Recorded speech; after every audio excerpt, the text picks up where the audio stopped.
ए बैठक घरे कण कहार देखा दर्शन नाही माळ कहिथिला आसीबो बोली काहे एपर्यंत आसीनी हौ एठी बसी थाए केतेबेले आसु आसु आ जुहारे जुहारे लो जमा अपा माळ जुहारे जुहारे तम आगरु आसी मु पानी पई जाईथि ओहो से सुरेई रे पानी नाही की नाही परा आ भलो काम करिछ आ अपा तमरी घर देई आसिली तमे बा बिल आडी की जाईथिलो ना ना बिल आड़ी को तो जाइथिली टिके 4टा बेले जाइथिली सेठी काम सरला परे जो बोईरा भाई नुए ता घर को टिके पळेइली बा काई तार देह पा भलो अछि टी ए ना मो ता देह टिके खराब थिला बिलरु जतले आसिली मो बिल पाटरे ता घर आ ताके टिके देखि देई पळे आसिली आ ओहो अपा आमे गाँ रे रहुचे चाळकु चाळ लागि घर करूचे आ सुविधा असुविधा भलो मंद रे एई समय रे टिके दुआर मोहरे ठिया हबनी मनिष हले सामाजिक प्राणी भलो मंद देह पाहा आदान प्रदान एगुडा हेलो अपा शरीर अछि त रोग रहिबो हां सेइथि पई टिके देखि देकी आसिली काई ना आमे तो जतले गाँ रे घर करूचे भलो मंद का पाखरे न ठियाले हमर काली भलो मंद हबो के ठिया हबो आ हौ अपा आउ चाष बास भलो रे चालिछि त हां हां चाष बास बा हेइता बिलरु आसिला बेले बोरा भाई घरु गली आ कोन पई गली नाही नाही नाही तमे त हमर आगुआ चासी आ ब्लॉक रे केते थरो पुरस्कार पाइचो आ भलो पनी परिबा चाष त तमे करो आउ हेइटी अपा आ गुटे कथा बा आउ जो हमर गला थरा हमें जो ट्रेनिंग नै नथिले हेलो ए जो धंदामूलक शिक्षा पई हमें जो ट्रेनिंग नैथिले बा आउ से विषय रे आज राती रे आ गुटे मीटिंग रखिले केमिति होंता राती रे काई की काली 4टा बेले रखु ना हेइटी अपा आमे तो पनी परिबा चाष करूचे ए जो पनी परिबा गडा जो बहकी जाउची जो बळी जाउची बा सेहि रे जदी हमें सॉस जाम जेली करिबा केमिति होंता प्रक्रियाकरण करी की तो सब करिबा बोली हमें तालीम नैचंती ताकू करिबा एई सन हेई देखुन बरसा केमिति लागी रहिला टिके पनी परिबा हौ धान हौ टिके नष्ट हेइची किछि वर्ष हबो जेमा आपा मु देखुची बरसा दिन रे बरसा नाही किंतु बरसा दिन परे अदिनिया वर्षा लागी रहूची किंतु हमर एथर बरसा दिन बरसा अधिक हेलानी बन्या पानी आसी बिल माडी की रहिची नाइलो अपा जल बिहुने सृष्टिनाश जल बहुले सृष्टिनाश हेले आमे कोन करूचे वर्तमान समन्वित चाष को आपणैचंती बोली भलो मंद चाष करी आमे 2 पैसा पाउचंती बिक्री बटा करूचंती सब बेले आम पाखरे पनी परिबा अछि हाँ आमे पिला दिने देखीचे गोटे चाष ऊपर निर्भर समस्ते करूथले किंतु वर्तमान जो समन्वित चाष होबा द्वारा जदी हमर तो पानी पाग आमे देखुचे हम जलवायु तो आमे देखुचे आमे जदी गोटे चाष ऊपर निर्भर करिबा ताले 2 पैसा लाभ पाई परिबा नाही आमे जदी समन्वित चाष करिबा ताहाले गोटी करे खेती हेले आ गोटे भरणा हेइजिबा सेइति पई त छतु चाष महु चाष गोपालन छेली मेंढा पालन आ हमर कुकुडा बतक पालन ता सत फल फूल चाष एगुडा सब रहिची आमे ताकू जदी आपणै की चाष बास करिबा 2 पैसा भलो लाभ पाइबा दैव दुरुपयोग आसीबो ता बाटरे जीव ता बोली कोन आमे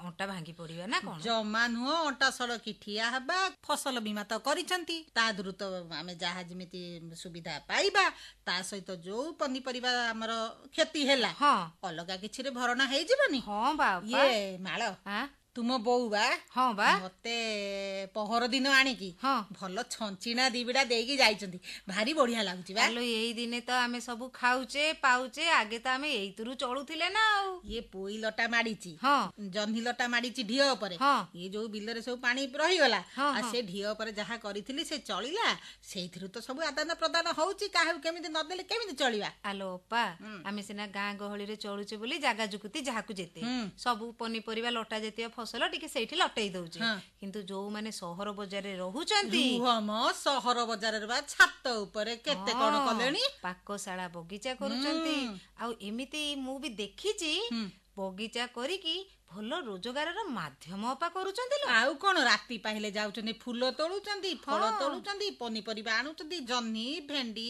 कलरा काकुडी कखारे फूल केते कोन खाउचंती कखारु खाउचंती अल्प जागार सु उपयोग हेई पारुची पनी परिबा हाथ पाखरे मिली पारुची एवं गृहिणी माने मध्य किछि कर्म नियुक्ति पाई पारुचंती आलु माळ से कथा नुए घरे जो पनी परिबा चोपा ठाकुर घरर फूल ताकू से पचेई सडेई खत करके दउचंती गछ मुळे आ भलो फसल भी होउची बाबा हेले माळ दीपद भलो मत कथा हेलेनी संध्या बेल भूली गलन ना कोन म जे मापा तमे म बसले त हमर कथा सरुनी आ हौ भजन सुनिबा तापरे कथा हबा हौ हौ मिछे सीना मोली डाकी डाकी हे चकाकी मिछे सीना मोली ডাকি ডাকি হে চকাখি শুଣିବାକୁ ଦୁଃଖ ମୋର କାନ ତ କଲପଥର ଶକ୍ତି ନାହିଁ ତୁମର ତାରିବାକୁ ଦୁଃଖୀ ହେ ଚକାଖି ମିଛେ ସିନା ମଲି ডাকি ডাকি হে চকাখি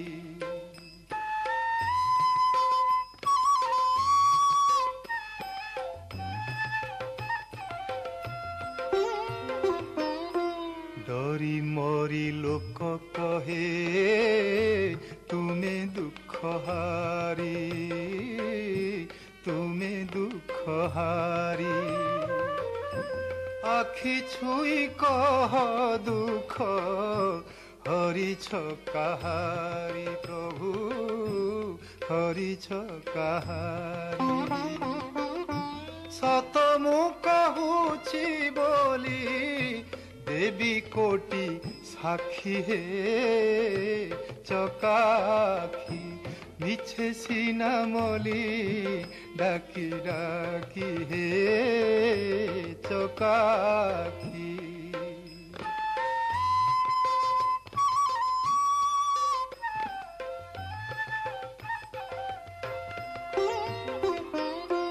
রাধাকু ঝুরাই তুমে মারিছ কি নাহি মারিছ কি নাহি পরে যে তুমর আস কান্দি মরে সেহি প্রভু কান্দি মরে সেহি বখাণী বসিলে তুম গুণ সরিব কি হে চকাখি মিছে সিনা মলি ডাকি ডাকি হে চকাখি মিছে সিনা মলি ডাকি ডাকি হে চকাখি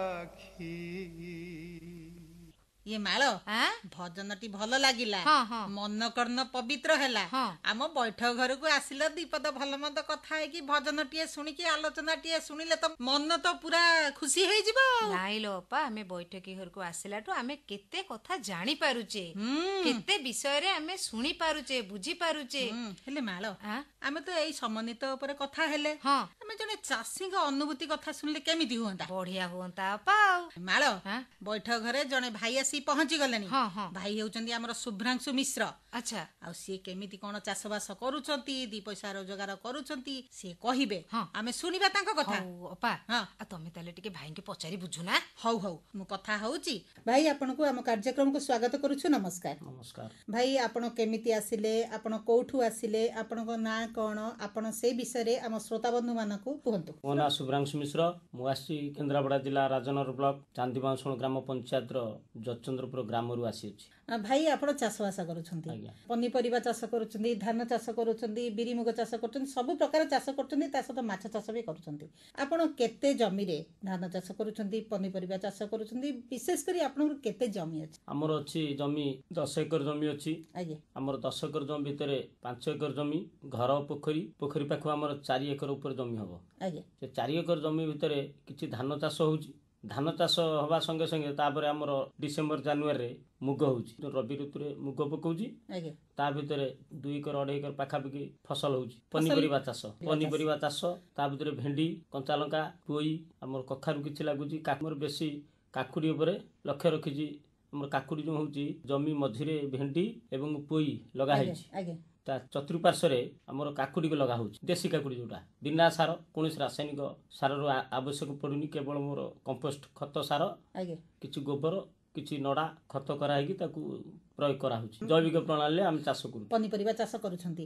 ବର୍ତ୍ତମାନ ତ ଥିବ ଆପଣଙ୍କର ବାଡିରେ ଜହ୍ନି ଥିବ ଛଞ୍ଚିଣା ଥିବ ପୋଇ କିଛି ଆମର ବାଡକୁ ମାଡିଥିବ ବର୍ତ୍ତମାନ ଅଛି କି ନାହିଁ? ପୋଖରୀ ଯୋଉ ଅଛି ଆମର ହୁଡା ଚାରିକଡ଼ରେ ପୋଇ ଲାଗିଛି ସବୁ ରଞ୍ଜା ଦିଆହେଇକି ପୋଇ ମଡା ହେଇଛି ଏବଂ କାକୁଡି ଭାଡି ବି କରାଯାଇଛି। ତା ସଙ୍ଗେ ସେ ଜହ୍ନି ଲଗା ହେଇଛି ଆଉ କଦଳୀ ବହୁତ ଲଗେଇଛି କଦଳୀ କଞ୍ଚା କଦଳୀ ଚେପଟା କଦଳୀ। ଗୋଟେ କାନ୍ଦିଆ ବେନ୍ଦର କଦଳୀ କାଟିଲେ ସେ କେତେ ଟଙ୍କାରେ ବିକ୍ରି ହଉଥିବ? ମିନିମମ୍ 300 ରୁ 400 450 ବିକ୍ରି ହୁଏ। 10 ରୁ 11 ଫଣା ହୁଏ। ଆଜ୍ଞା, ବଡ ବଡ କାନ୍ଦି ହୁଏ। ଆଉ ସେ ଯୋଉ ପୋଖରୀ ହୁଡାରେ କଦଳୀ ଗଛ ଲଗା ହେଇଛି, ତା ସଙ୍ଗେ ସଙ୍ଗେ କାଗଜ ଲେମ୍ବୁ କିଛି 10-15ଟି କାଗଜ ଲେମ୍ବୁ ଅଛି। ବର୍ତ୍ତମାନ ପାଖାପାଖି 1500 ରୁ 2000 ପାଖାପାଖି ଲେମ୍ବୁ ଏବେ ବି ତୋଳିକି ବିକ୍ରି ହଉଛି। କେତେ ଦିନ ଥରେ? ପ୍ରତି 10-12 ଦିନ ମୁଁ ତୋଳେ ଲେମ୍ବୁ। ତାହେଲେ ବିକ୍ରି ବି ହୁଏ? ବିକ୍ରି ହୁଏ। ସାଧାରଣତଃ ଆପଣ ବ୍ରାହ୍ମଣ ଘର, ଆଜ୍ଞା, ଚାଷବାସ କରୁଛନ୍ତି, ତା ସହିତ କିଛି ଯଜମାନ କାମ ବି କରୁଥିବେ, ପୂଜାପୂଜି ବି କରୁଥିବେ। ତ ବ୍ରାହ୍ମଣ ଘର ପିଲା, ଆଜ୍ଞା, କିଛି ସମୟ କାଢିକି ପୂଜା କରୁଛି। ଆଜ୍ଞା, ପୂଜା ପରେ ପରେ ଆଉ କିଛି ସମୟ ରହିଲା ବିଜନେସ୍ କରୁଛି, ଗୋଟେ ୱାର୍କସପ୍ ଖୋଲିଛି। ଆଜ୍ଞା, ୱାର୍କସପ୍ରୁ ଆସିଲା ପରେ ତଥାପି 4 ରୁ 5 ଘଣ୍ଟା ସମୟ ଦିଏ ଚାଷ ଉପରେ। ସକାଳେ 3 ଘଣ୍ଟା, 4ଟା ବେଳେ 2ଟାରୁ ଲାଗେ, ସନ୍ଧ୍ୟା 5ଟା 6ଟା ପର୍ଯ୍ୟନ୍ତ ଲଗାଏ ମୁଁ ଚାଷ ବିଷୟ। ତାମାନେ ଆମର ଧାନ ଚାଷ ହଉଛି, ପନିପରିବା ଚାଷ ହଉଛି, ମୁଗ ଚାଷ ବି ହଉଛି, ତା ସହିତ ମାଛ ଚାଷ ବି ଅଛି, ଆମେ ଯାହା ଶୁଣିଛୁ।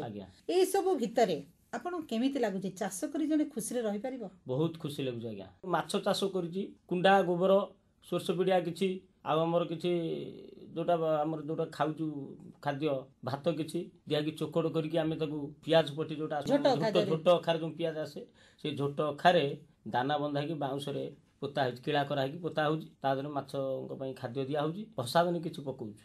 ଆଜ୍ଞା, ସାଧାରଣତଃ ଆମେ ଦେଖିଲେ ଆପଣଙ୍କର ଯୋଉ ଚାଷବାସ ହଉଛି, ବର୍ତ୍ତମାନ କହୁଛନ୍ତି ଘର ଆଗରେ ଜାଗା ଅଛି, ପଛରେ ବି ଜାଗା ଅଛି, ବିଲ ବି ଅଛି, ପୋଖରୀ ହୁଡା ଅଛି, ଯେତିକି ପନିପରିବା ଚାଷ କରୁଛନ୍ତି ଆପଣ ନିଜେ କରୁଛନ୍ତି ନା ଆପଣଙ୍କୁ କିଏ ସାହାଯ୍ୟ କରୁଛି? ନିଜେ କରିବା ସଙ୍ଗେ ମୋର ବଡ ଭାଇ ଆଜ୍ଞା ବହୁତ ସହଯୋଗ କରୁଛନ୍ତି। ଆଉ ଆମର ଭାଉଜ କିଛି ସାହାଯ୍ୟ କରୁଛନ୍ତି କି ନାହିଁ? ଭାଉଜ କିଛି କିଛି ସମୟ ଦିଅନ୍ତି, ପରାମର୍ଶ ଦିଅନ୍ତି, ଆଉ ଏମିତି କର, ଏମିତି ଲଗାଅ, ଶୀଘ୍ର ଲଗାଅ, କେମିତି ଶୀଘ୍ର ହବ, ଆଜ୍ଞା, ଭଲ ପରାମର୍ଶ ଦିଅନ୍ତି ଏବଂ ସାହାଯ୍ୟ ବି କରନ୍ତି। ଘଣ୍ଟେ 2 ଘଣ୍ଟା ଯେତିକି ସମୟ ଘର କାମ କଲା ପରେ ସେ ମୋତେ ସହଯୋଗ କରନ୍ତି, କିଛି ପରାମର୍ଶ ଭଲ ଭଲ ଜିନିଷ କୁହନ୍ତି। କାକୁଡି ହଉ ବା ପିଆଜ ଯେକୌଣସି ଫସଲ ଲଗା ହେଲେ ସେ ପ୍ରଥମରୁ କହିବେ ଶୀଘ୍ର ଲଗେଇଲେ ଇନକମ୍ ହବ, କିଛି ପରିବା ବି ଶୀଘ୍ର ଖାଇପାରିବା, କିଛି ବିକ୍ରି କରିପାରିବା। ଆମର ବର୍ଷା ଦିନେ ଏ ଯୋଉ କାକୁଡି, ଛଞ୍ଚିଣା, ଜହ୍ନି, କଖାରୁ, ଝୁଡଙ୍ଗ କିଛି ଲଗେଇଛି। ଝୁଡଙ୍ଗ ହାରାହାରି ସପ୍ତାହରେ 3-4 କେଜି ଉପରେ ମୁଁ ଝୁଡଙ୍ଗ ତୋଳେ। ବିକ୍ରି ବଟା ପାଇଁ କିଛି ଅସୁବିଧା ହଉନି? ନାଇଁ, କିଛି ଅସୁବିଧା ନାହିଁ। ଘର ପାଖରୁ ଆସି ନେଇଯାଉଛନ୍ତି। ସାଧାରଣତଃ ଆମର ଦେଖିବାକୁ ଗଲେ ଆପଣ ଯୋଉ କହୁଥିଲେ ମୁଁ ଜୈବିକ ପ୍ରଣାଳୀରେ ଚାଷ କରୁଛି, ଗୋବର ଖତ କିଛି ଦଉଛି, ତା ସହିତ କିଛି ବାଡିରେ କିଛି କମ୍ପୋଷ୍ଟ କରିକି ଦଉଛି, କୁଟା ହେଲା, ପତ୍ର ହେଲା ପଚେଇକି ଆପଣ କମ୍ପୋଷ୍ଟ କରୁଛନ୍ତି, ତାକୁ ବି ଆମର ସେ ବାଡିରେ ଦଉଛନ୍ତି। ତାପରେ ଏଇ ଯୋଉ ବାଡିରେ ଛଞ୍ଚିଣା ମାଡିଛି, ଜହ୍ନି ମାଡିଛି, କାକୁଡି ବି ଅଛି, ଭେଣ୍ଡି ଅଛି, ସକାଳୁ ପାଇଲେ ବାଡିକି ଗଲେ କେମିତି ଲାଗେ ଆପଣଙ୍କୁ? ସକାଳୁ ଗଲେ ବହୁତ ଖୁସି ଲାଗେ। କେମିତି ପୋକ କୋଉଠି ପଡ଼ିଲା, କୋଉଠି ଗଛ ନଷ୍ଟ ହେଲା, ତାକୁ ଆଗେ ଦେଖେ। ଲିମ୍ବ ପାଣି ଭେଦେଇଥିବି ପତ୍ର ଆଣିକିରି 7-8 ଦିନ ପରେ ତାକୁ ସ୍ପ୍ରେ କରି ଭେଦେଇକିରି ଆଗ ମୁଁ ପୋକଟାକୁ ଲକ୍ଷ୍ୟ କରେ, କୋଉ ଗଛ ନଷ୍ଟ ହେଲା, କଣ ହେଲା, କୋଉ ପତ୍ର ମୋଡ଼ି ହେଲା, କୋଉଟା ହଳଦିଆ ପଡ଼ିଲା। ବିଶେଷ କରି କାକୁଡିରେ ବେଶୀ ଲାଗନ୍ତି ନାଲା ପୋକ। କାଲି ମଧ୍ୟ ମୁଁ ଗତକାଲି କାକୁଡି 4 ରୁ 5 କିଲୋ ତୋଳିଥିଲି, ଛଞ୍ଚିଣା ବି 7 ରୁ 8 କେଜି ତୋଳିଥିଲି, ଜହ୍ନି 4-5 କିଲୋ ବାହାରୁଛି। ବର୍ଷା ପାଇଁ କିଛି ଫସଲ କ୍ଷତି ହେଇଗଲା। ଏପ୍ରିଲ 14 ପରେ ଯୋଉଟା ମୁଁ ପ୍ରଥମ ଫସଲ ଲଗାଏ, ମଞ୍ଜି ଲଗାଏ ପଣାର, ଯୋଉଟା ଗାଉଁଲିଙ୍କ ମତ ଲୋକମାନଙ୍କର ଯୋଉ କହନ୍ତି ପଣାର ବୁଡେଇ ମଞ୍ଜି, ମୁଁ ସେଇଠୁ ଷ୍ଟାର୍ଟ କରେ ଚାଷଟା ଆରମ୍ଭ କରେ ପଣା ସଂକ୍ରାନ୍ତି ପରଠାରୁ। ପ୍ରବଳ ବର୍ଷା ହେଲା, ବହୁତ ଛଞ୍ଚିଣା ଜହ୍ନି ବହୁତ ନଷ୍ଟ କରିଦେଲା। ଗଛ ତଥାପି 6 ଇଞ୍ଚ ପାଖାପାଖି ବି ନଷ୍ଟ କରିଦେଇଛି, ଗଛ ହେଇଥିଲା। ମନ ଖରାପ ହେଲା, ପଛରେ ପୁଣି ଅକ୍ଷୟ ତୃତୀୟା ପରେ ପୁଣି ଲଗେଇଲି। ଯାହା ହଉ ଠାକୁରଙ୍କ ଇଚ୍ଛା, ଯାହା ହଉ ଭଲ ଭାବରେ ହେଇଛି। ଯୋଉ ପରିମାଣ ହବା କଥା ହେଲାନି, କମିଗଲା। ଆଉ ଭାଇ ଆଉ କଣ ଚାଷବାସ କରୁଛନ୍ତି? କହୁଥିଲେ ମୁଗ ଚାଷ ଅଛି, ମୁଗ କେତେ ଜମିରେ ଚାଷ କରୁଛନ୍ତି? 3.5 ଏକର 4 ଏକର ପାଖାପାଖି ମୁଗ କରେ। ମୁଗ ପଡେ ଡିସେମ୍ବର ଫାଷ୍ଟ ଆମ ଧାନ କଟା ପରେ ଡିସେମ୍ବର ଜାନୁଆରୀରେ ହଳ ହୁଏ, ଟ୍ରାକ୍ଟର ହଳ କରିଦିଏ, ପକା ହୁଏ ମୁଗ। ମୁଁ କିଛି ସରକାରଙ୍କ ଯୋଜନାରେ କିଛି ମୁଗ ବିହନ ସେପଟରୁ ଆଣେ, ସରକାରଙ୍କ ଏଗ୍ରିକଲଚର ସହିତ ପରାମର୍ଶ କରି କିଛି ସଂଗଠନ ଚାଷୀଙ୍କୁ ନେଇକିରି, ମୋର ଏକା ନୁହେଁ, ମୋର ଯୋଉ ଚାଷୀ ଭାଇ ମାନେ ଅଛନ୍ତି ଆମର ଯୋଉ ଚାଷ କରୁଛନ୍ତି, ଯୋଉ 2 କୁଇଣ୍ଟାଲ ପାଖାପାଖି ମୁଗ ପ୍ୟାକେଟ ଆସେ, ଆସିକି ଆମେ ଚାଷ ସମସ୍ତେ କରୁ। ମୋର ସେଟା ରବି ଫସଲ ପାଖରେ ମୁଗ କରୁଛି 3 ଏକର 4 ଏକର। 4 ଏକର ମିନିମମଟା ମୁଗ ମାର୍ଚ୍ଚ ମାସ ଲାଷ୍ଟ ସୁଦ୍ଧା ମୁଗଟା ଉପାଡ଼ି ଅମଳ କରାଯାଏ। ଭଲ ମୁଗ ଗତ ବର୍ଷ ପାଇଥିଲି, ଏ ବର୍ଷ ମୁଁ ଚେଷ୍ଟା କରୁଛି ଆଉ ଟିକେ ଅଧିକା କରିବି, 7-8 ଏକର ଜମିରେ ପକେଇବି ଭାବୁଛି। ଆପ୍ଲାଏ କରିଛି, ଦେଖାଯାଉ କେତେ ପରିମାଣରେ ବିହନ ଆସୁଛି। ଆଉ କିଛି ବିହନ ସଂଗ୍ରହ ନିଜେ ଗତ ବର୍ଷର ଜମିରେ ଯୋଉ ମୁଗ ବାହାରିଥିଲା କିଛି ବିହନ ରଖିଛି, ଆଉ କିଛି ସରକାରଙ୍କ କିଛି ପାଇଲେ ସୁବିଧା ପକେଇବି। ଆଉ ମୁଗଟା ଭଲରୁ ମତେ ଦଉଛି, ଅମଳ ବେଳେ ମୁଗ ରେଟ୍ କମ୍। ଯେତେବେଳେ ମୁଗ ଆମର ପଡେ ଯୋଉ ଟାଇମରେ ବିହନ ଟାଇମ ସମୟରେ ଜାନୁଆରୀ ଫେବୃଆରୀ ମିନିମମ୍ 100 ଟଙ୍କା ପାଖାପାଖି ମୁଗ କେଜି ବିକ୍ରି କରାଯାଏ। ସେଇ ଟାଇମରେ ଆମର ମୁଗଟା ଯୋଉ ଷ୍ଟକ୍ ରଖିଥିବି, କୁଇଣ୍ଟାଲରୁ 2 କୁଇଣ୍ଟାଲ ମିନିମମ୍ 3-4 କୁଇଣ୍ଟାଲ ମୁଗ ପାଇଥିଲି। କିଛି ଘର ପାଇଁ ରଖାଯାଏ, ଖାଇବା ପାଇଁ ଡାଲି କରି ଖାଉଛୁ।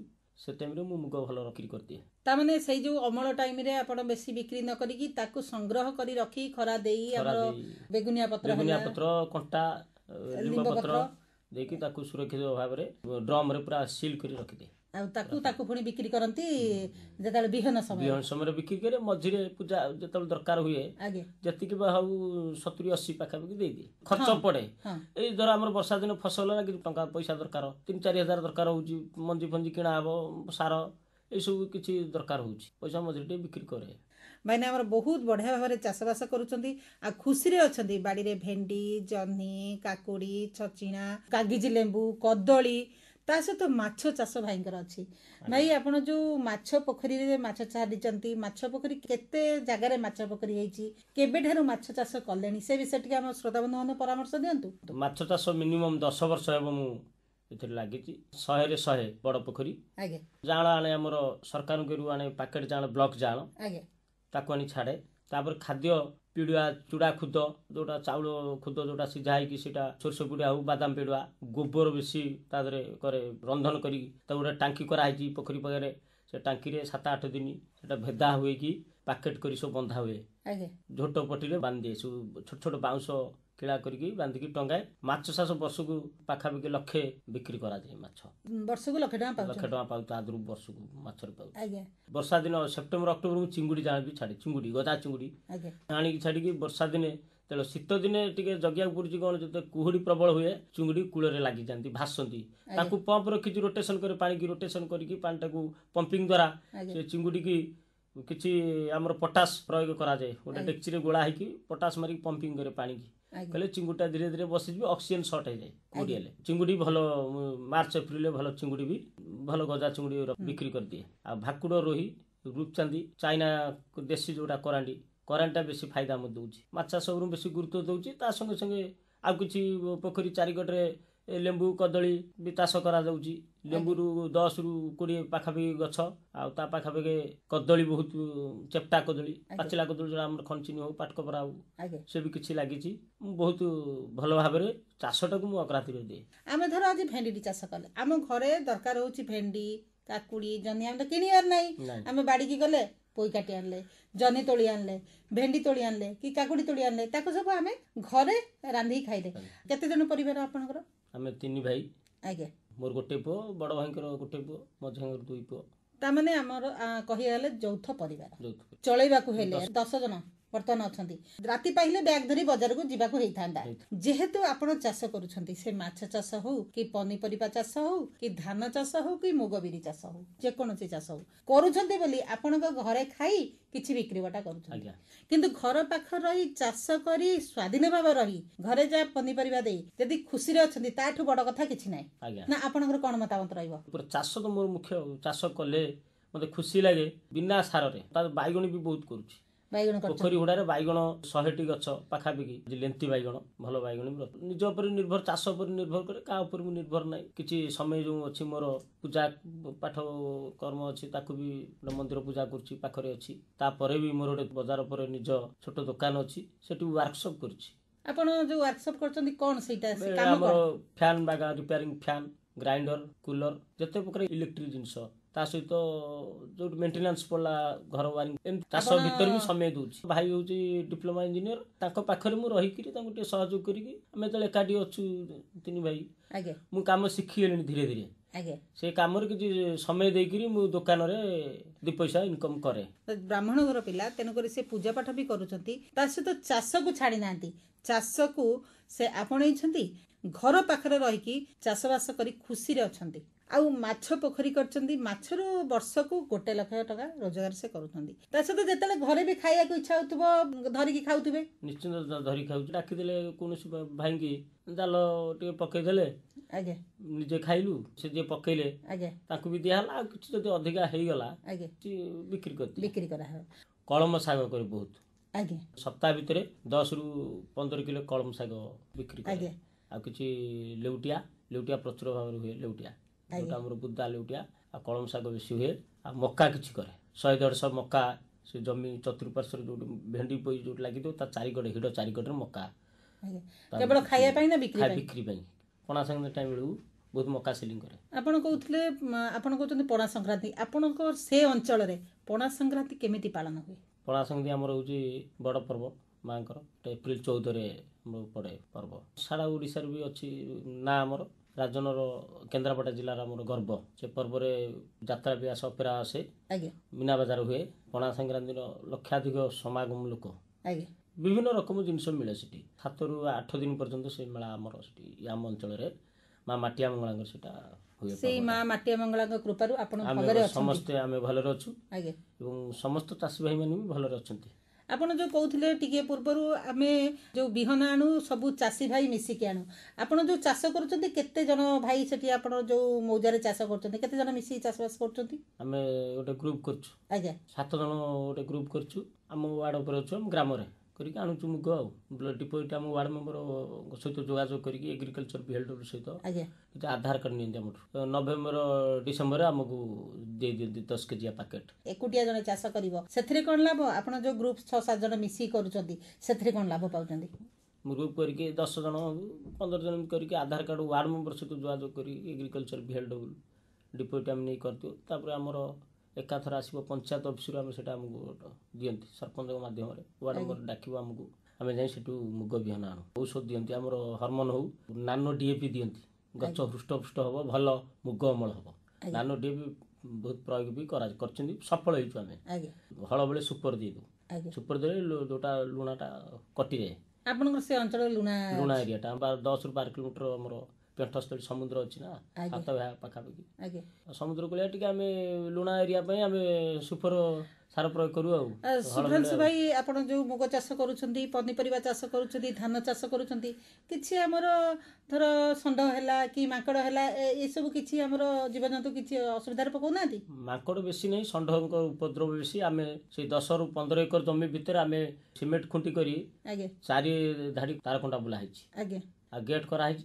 ଟୋଟାଲ କ୍ଷତି ନାହିଁ। ଷଣ୍ଢକୁ ଆମେ ବେଶୀ ବାଡ଼ାବାଡ଼ି କରୁନୁ, ଆମେ ତ ସୁରକ୍ଷା ଦେଇଦେଲୁ। ବାଡ଼ ମେନ୍, ଆଉ ବାଡ଼ବନ୍ଦୀ ଭିତରେ ଜମି ରହିଲା, ତାରି ଭିତରେ ଆମେ। ମୋର ଏକା ନୁହେଁ, ମୋ ପାଖରେ ଯେଉଁ 10-15 ଏକର ଜମି ଆଉ 2ଟା ଅଛନ୍ତି ବଡ଼ ବଡ଼ ଚାଷୀ, ସେ ବି ମୋ ଇଏରେ ପାଖକୁ ଲାଗି କରିଛନ୍ତି। ଆଉ କିଛି ମୋର ଭାଇମାନେ ଅଛନ୍ତି ପାଖରେ ଭାଇଆ ଭିତରେ, ସେ ବି ସବୁ ବାଡ଼ ଫାଡ଼ ଦେଇକିରି ଖୁଣ୍ଟ ଦେଇକିରି ତାର ବୁଲେଇଛନ୍ତି। ତାଙ୍କର ମୁଗ ହେଉଛି, ସେ ବି ମଝିରେ ଅଳ୍ପ ଅଳ୍ପ ଫସଲ କରୁଛନ୍ତି, ତାଙ୍କର ମୁଗ ବେଶୀ କରନ୍ତି। ତାମାନେ ସବୁ ଯେଉଁ ଚାଷୀ ଭାଇ ମିଶିକି ବାଡ଼ବନ୍ଦୀ କରିଦେଇଛନ୍ତି ଜମିକୁ, ସେଥିରେ ବି ଲାଭ ମିଳୁଛି। କ'ଣ ସମସ୍ତେ ଏକତ୍ରିତ ହେଇକି ଚାଷ କଲେ, ଧର ମୁଁ ଆଜି ରହିପାରୁନି, ମୋ ଜମିକି ଆଉ ଟିକେ ଜଗିଦେବ, କି ସିଏ ରହିପାରୁନି, ମୁଁ ତା ଜମିକି ଟିକେ ଜଗିଦେବି। ଏମିତି ହେଲେ କ'ଣ ଚାଷଟା ଆଗେଇ ଚାଲିବ। ଆଉ ଚାଷୀ ଭାଇ ସବୁବେଳେ ଏକତ୍ରିତ ହେଇ ଚାଷ କଲେ ଭଲରେ ମନ୍ଦରେ କିଛି ସାହାଯ୍ୟ ପାଇବ। ଆପଣଙ୍କର ସେଠି ପାଖ ବଜାର କ'ଣ ଅଛି? ଆମର ଜରିମୂଳ ବଜାର ହାଟ ପ୍ରତି ମଙ୍ଗଳବାର ଶନିବାର। ଆଉ ସେଠିକି କିଛି ପନିପରିବା ଯାଏ? ସେଠି କିଛି ପନିପରିବା ମୋ ପାଖରୁ ନେଇଯାଆନ୍ତି, ଚାଷୀ ଆସି ନେଇଯାଆନ୍ତି, ଚାଷୀ ନେଇଯାଆନ୍ତି, ବିକ୍ରି କରନ୍ତି ହାଟରେ। ଆଉ ହଁ, ଏଠୁ ନେଇଯିବେ, କିଛି ପଇସା ଅଳ୍ପରେ ନେଇଗଲେ ସେଠି କିଛି ଅଧିକାରେ ବିକ୍ରି କଲେ, ମୁଁ 2 ପଇସା ଇନକମ୍ କରି ସିଏ ବି 2 ପଇସା ରୋଜଗାର କିଛି ପାଇଲେ। ଆଉ ତାମାନେ ଦେଖନ୍ତୁ ଭାଇ, ଆପଣ ଯେଉଁ ଚାଷ କଲେ ଆପଣ ମନ ଭିତରେ ଟିକେ କେତେବେଳେ ଖୁସି ଆସୁଥିବ, ମୁଁ ମୋ ପରିବାର ଚଳେଇକି, ଆଉ ଯେଉଁ ଚାଷୀ ଭାଇ ନେଲା ସିଏ ବି ତା ପରିବାର ସେଥିରୁ ଚଳେଇଲା, ନା କ'ଣ ଭାବୁଛନ୍ତି? ଆଜ୍ଞା, ମୁଁ ବହୁତ ଖୁସି ଅଛି। ସେ ତାଙ୍କ ପରିବାର ବି 2 ପଇସା ଇନକମ୍ କଲେ, ମୁଁ ବି ମୋର କିଛି ଲାଭାଂଶ ପାଇ ପରିବାଟା ବିକ୍ରି କଲି। ଆଜ୍ଞା ଭାଇ, ଆପଣ ଯେଉଁ ଯେତିକି ଚାଷବାସ କରୁଛନ୍ତି, ପନିପରିବା ହଉ, ଧାନ ହଉ, ମାଛ ହଉ, ଦେଖିବାକୁ ଗଲେ ବର୍ଷକୁ କେତେ ଟଙ୍କା ରୋଜଗାର କରୁଛନ୍ତି? 2 ଲକ୍ଷ ପାଖାପାଖି। ତାମାନେ ବର୍ଷକୁ ଯଦି 2 ଲକ୍ଷ ଟଙ୍କା ଜଣେ ଚାଷୀ ଭାଇ ପାଇଲା ତ ବହୁତ ବଢିଆ କଥା। ତା ଭିତରେ ଘର ପାଇଁ ମୁଗ, ପନିପରିବା, ମାଛ, 10 ଜଣିଆ ପରିବାର ଆପଣ ଚଳଉଛନ୍ତି। ଆଉ ତାଠୁ ବଡ କଥା କ'ଣ ହେଇପାରେ? ନା କ'ଣ ଶୁଭ୍ରାଂଶୁ ଭାଇ, ଆପଣ କ'ଣ ଆଉ ମତାମତ ଦେବେ? ଆଉ ମତାମତ, ମୁଗ ବି ଖାଲି ନିଜ ପାଇଁ ରଖେ ନା, ମୁଁ ନିଜ ବନ୍ଧୁ ଘରକୁ ଦିଏ, ଭଉଣୀ ମାନଙ୍କ ଘରକୁ ଦିଏ, ଆଉ କିଛି ପଡ଼ିଶା ପାଖା ନିଜର ସବୁ ଅଛନ୍ତି ତଥାପି ଦିଏ। ଆପଣ କହୁଥିଲେ 10 ଜଣ ଆପଣଙ୍କର ପରିବାର, 3 ଭାଇ, ଆଉ ଭଉଣୀ କେତେ ଜଣ? ଭଉଣୀ 4। 4 ଭଉଣୀ 3 ଭାଇ, ଗୋଟେ ଜଏଣ୍ଟ ଫ୍ୟାମିଲିରୁ ଆପଣ ଆସିଛନ୍ତି। ବହୁତ ଭଲ ଲାଗେ, ଆମେ ଜଏଣ୍ଟ ଅଛୁ, ସମସ୍ତେ ଖୁସିରେ ଅଛୁ। ବଡ଼ ଭାଇ ସ୍କୁଲ ସମୟ ଦେଇକରି ମଧ୍ୟ ଚାଷ ବିଷୟରେ ବୁଝାବୁଝି କରନ୍ତି, ସହଯୋଗ କରନ୍ତି, ପଇସା ସପୋର୍ଟ କରନ୍ତି, କିଛି ବି ଟଙ୍କା ଦିଅନ୍ତି। ପମ୍ପ ସେଟ୍ କରିଦେଇଛନ୍ତି, ଗୋଟେ ସ୍ପ୍ରେ ମେସିନ୍ କରିଦେଇଛିନି। ସୁଭ୍ରାଂଶୁ ଭାଇ ଏଇ କଥା ପୂର୍ବରୁ କହୁଥିଲେ ଭାଉଜ ଆପଣଙ୍କୁ ଚାଷବାସ କରିବା ପାଇଁ ପରାମର୍ଶ ଦଉଛନ୍ତି, ଭାଉଜଙ୍କ ବିଷୟ ଟିକେ କୁହନ୍ତୁ। ଭାଉଜ ଯୋଉ ଟାଇମରେ ମୁଁ ଜମିକି ଯାଏ ସେ ଆଗ କହିବେ ପ୍ରଥମେ ଆମେ ଯିବୁ ମଞ୍ଜି ଫଞ୍ଜି ଲାଗିଥିବ ଚାଷ ଦେଖିବୁ ପାଣି ଦିଆହେଲା ନ ଦିଆହେଲା। ଆଉ କାକୁଡ଼ିଟା ଆମର ସବୁ ବାଉଁଶ ପୋତା ହେଇକି ଜାଲରେ ମୋର ତଳେ କାକୁଡ଼ି ମୁଁ ମଡ଼ାଏନା, ତଳେ ମାରିଲେ ମାଟି ଲାଗିବା ସମୟରେ ମାଟି ତାତୁଳିଆ ଯୋଉଟା ଖରାରେ କାକୁଡ଼ି ନାଲି ପାଚିଯାଏ। ମୁଁ ଜାଲରେ ସବୁ ମାରିକି କାକୁଡ଼ି ଚାଷ କରେ। କୁଇଣ୍ଟାଲ 1.5 କୁଇଣ୍ଟାଲ ଗୋଟା ସିଜିନ୍ କରିଦିଏ 7 ଦିନ 8 ଦିନ 10 କିଲୋ 15 କିଲୋ ଗୋଟା ହପ୍ତାହରେ 20 କିଲୋ ପାଖାପାଖି। ତାଙ୍କର ବହୁତ ପରାମର୍ଶ ଅଛି, ଭଲ କଲରା ବି କରାଯାଏ, ତାଙ୍କର ବହୁତ ହାତ। ଆଉ ଯେତେବେଳେ ଆପଣ ଜମିକି ଯାଆନ୍ତି କାକୁଡ଼ି ତୋଳିବା ପାଇଁ ଭେଣ୍ଡି ତୋଳିବା ପାଇଁ ଭାଉଜ ତ ଯାଉଥିବେ? ନିଶ୍ଚିନ୍ତ ଯାଆନ୍ତି ସାଙ୍ଗରେ। ଚାଷ କରିବା ପାଇଁ ଲୋକ ମିଳୁନାହାନ୍ତି ବା ପିଲା ମିଳୁନାହାନ୍ତି, ବାହାରକୁ ପଳେଇ ଯାଉଛନ୍ତି। ଆପଣ ଏଇ ବର୍ତ୍ତମାନର ଯୁବପିଢ଼ିଙ୍କୁ କ'ଣ ପରାମର୍ଶ ଦେବେ? ସେମାନେ ବାହାରକୁ ଯିବେ ନା ଘର ପାଖରେ ଚାଷବାସ କରିବେ ନା ଅଲଗା କ'ଣ କରିବେ? ମୋର ଯେତିକି ଅନୁଭୂତି ଯୁବ ଭାଇମାନଙ୍କୁ ଚାଷ କରନ୍ତୁ, ନିଜେ ସ୍ୱାଧୀନ ରୁହନ୍ତୁ। ସରକାରଙ୍କ ବିଭିନ୍ନ ଯନ୍ତ୍ରପାତି ବାହାରିଛି, ଆଉ ମୁଗ ଧାନ ହାତରେ କରନ୍ତୁ। ଧାନ ବି ରେଟ୍ର ଅଧିକ, ସରକାରଙ୍କ ତରଫରୁ 3100 ଟଙ୍କା ଉପରେ ହେଲାଣି। ଏ ବର୍ଷ ମୁଁ ଯେତିକି ଦେଖିଛି ଯୁବ ଭାଇମାନେ ବହୁତ ହାତରେ ଚାଷ କରୁଛନ୍ତି, ପାହିରେ ହଉ ବା ଗାଁରେ ହଉ ବହୁତ ଚାଷ କରୁଛନ୍ତି। ମୁଁ ଅନୁରୋଧ କରୁଛି ସମସ୍ତେ ଚାଷ କରନ୍ତୁ, ଚାଷ କଲେ ବହୁତ ଫାଇଦା, ବହୁତ ଇନକମ୍ ମିଳିବ। ଆଉ ଫସଲ ହଉ ରବି ଫସଲ ମୁଗ ଧାନ ଉପରେ ଗୁରୁତ୍ୱ ଦିଅନ୍ତୁ। ଯୁବ ଭାଇମାନଙ୍କୁ ମୋର ଏତିକି ଅନୁରୋଧ, ଚାଷ କରନ୍ତୁ। ବର୍ତ୍ତମାନ ବି ଆମର ସମନ୍ୱିତ ଚାଷ ହେଲା, ମହୁ ଚାଷ, ଛତୁ ଚାଷ, ପନିପରିବା ଚାଷ, ଗୋପାଳନ, କୁକୁଡ଼ା ବତକ ପାଳନ, ସବୁଥିରେ ଲାଭ ଅଛି। ସୁଭ୍ରାଂଶୁ ଭାଇ ଆପଣଙ୍କୁ ଆମ ଅନୁଷ୍ଠାନ ତରଫରୁ ବହୁତ ବହୁତ ଧନ୍ୟବାଦ। ନମସ୍କାର। ନମସ୍କାର।